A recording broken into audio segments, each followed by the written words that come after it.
आज हमने पढ़ा नीति वचन 8वां अध्याय और उसकी पहली आयत से 9वीं आयत तक। यहाँ पर लिखा है, क्या बुद्धि नहीं पुकारती है और क्या समझ ऊंचे शब्द से नहीं बोलती है। वह तो ऊंचे स्थानों पर मार्ग की एक ओर और तिरमुहानियों में खड़ी होती है, फाटकों के पास नगर के पैठाव में और द्वारों ही में वह ऊंचे स्वर से कहती है, हे मनुष्यों, मैं तुमको पुकारती हूँ और मेरी बात सब आदमियों के लिए है। हे भोलो, चतुराई सीखो और हे मूर्खों, अपने मन में समझ लो। जैसे हम पहले से पढ़ते आ रहे हैं कि बुद्धि और समझ क्या है, पुकारती है। हर जगह से हमें क्या कुछ सीख मिलती है और समझ की बात मिलती है, बुद्धि की बात मिलती है, और वो हमारे लिए क्या होती है, भलाई के लिए होती है। अगर ठोकरें भी लगती हैं तो उससे भी क्या मिलती है, सीख मिलती है। अगर धोखे भी मिलते हैं तो उनसे एक सीख मिलती है, अगर इंसान समझना चाहे तब। कुछ क्या होता है मूर्ख की, उन्हें पता है कि उस रास्ते में जाएंगे और हमें ठोकर लगेगी, फिर भी देखते हुए भी अंधे बन करके उस रास्ते में ही चले जाते, उस रास्ते में ही चलते रहते हैं ना। लेकिन बुद्धि हमें क्या करती है, बताती है।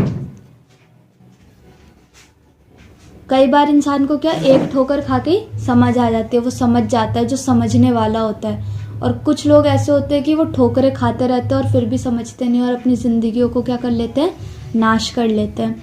तो हमें जिस भी चीज से क्या सीखने को मिल रहा है, हमें कुछ समझने को मिल रहा है, हमें क्या करना चाहिए, उससे सीखना चाहिए और समझना चाहिए और अपनी जिंदगियों में क्या करना चाहिए, बदलाव लाना चाहिए, है ना। लोग कहते हैं अरे बदलो नहीं, लेकिन वचन बताता है कि हमें क्या है, अंश अंश करके मसीह की पहचान में बदलना है। तो हमें जिस भी चीज से हमें सीखने को मिले कि हम मसीह में कैसे बदलें, हमें क्या करना है, उस चीज को पकड़ना है और उस चीज के अनुसार अपनी जिंदगी में बदलाव को लेकर के आना है। लिखा है, हे भोलो, चतुराई सीखो और हे मूर्खो, अपने मन में समझ लो। ऐसे भोले और मूर्ख नहीं बने रहना है कि हम क्या हो जाएं, मसीहत के लिए भी या मसीह के लिए भी भोले और मूर्ख ही बने रहें। लेकिन हमें क्या बनना है, चतुर बनना है। ऐसे नहीं कि हम शैतान हमें घुमा रहा है और हम घूमते जा रहे हैं, लेकिन हमें क्या करना है, ये संसार की बातों में ही चक्कर खाते रह रहे हैं। लेकिन हमें परमेश्वर में आगे बढ़ना है, चतुराई के साथ आगे बढ़ना है, आत्मिक रीति से चतुर बनते हुए, है ना। अभी अगर हम यीशु मसीह का उदाहरण देखें, यीशु मसीह की जब परीक्षा हुई तो शैतान ने क्या करा, वचन को यीशु मसीह के सामने रखा। अगर यीशु मसीह ऐसे भोले होते कि अरे हाँ ये तो सही कह रहा है, वचन में तो लिखा है, मैं गिर जाता हूँ, कूद लगा देता हूँ, स्वर्गदूत मुझे उठा लेंगे, तो क्या वो आज हमारे लिए एक अच्छा एग्जाम्पल ठहरते कि हम उन्हें फॉलो करें? नहीं ना। क्यों? क्योंकि हम कहते अरे कैसे किया, है ना।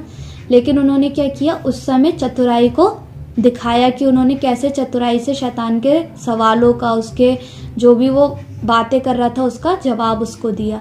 तो हमें भी क्या करना है, प्रभु यीशु मसीह से सीखना है कि हम ऐसे ही भोले नहीं बने रहें कि हम घूमते रह जाएं, लेकिन हमें परमेश्वर के वचन के अनुसार चतुराई को भी सीखना है। 6ठी आयत में लिखा है, सुनो, क्योंकि मैं उत्तम बातें कहूंगी और जब मुंह खोलूंगी तब उससे सीधी बातें निकलेंगी, क्योंकि मुझसे सच्चाई की बातों का वर्णन होगा, दुष्टता की बातों से मुझको घृणा आती है।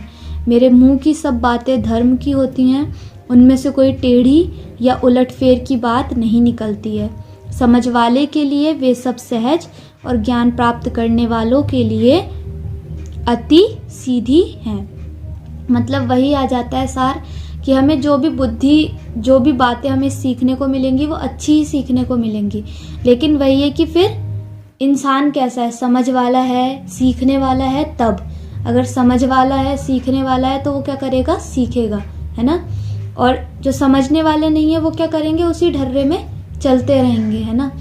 कितने सारे लोग होते हैं जो जैसे पता है कि हमें किसी चीज से नुकसान होगा, फिर भी वो उस चीज को करते हैं। कई सारे लोगों को डॉक्टर मना कर देते हैं, तुम शराब मत पीना, वो 1 आध महीने सही चलते हैं, फिर पीना शुरू कर देते हैं, और फिर क्या होता है, अंत में मर जाते हैं, अंत में कुछ नहीं होता, नाश ही करते हैं। कुछ होते हैं जिनको डॉक्टर मना करते हैं और वो कहते हैं कि नहीं, हमें अपनी जिंदगी को बचाना, और वो शराब पीना छोड़ देते हैं, वो सब नशे की चीजें करना छोड़ देते हैं और वो क्या करते हैं, एक अच्छी जिंदगी को जीते हैं। तो हमें क्या करना है, समझ वाले बनना है, सीखने वाले बनना है कि जो परमेश्वर हमें सिखाया हम उसको सीखने वाले बने और उसको उसके अनुसार चलने वाले बने, अपनी जिंदगियों में परिवर्तन लाने वाले बने।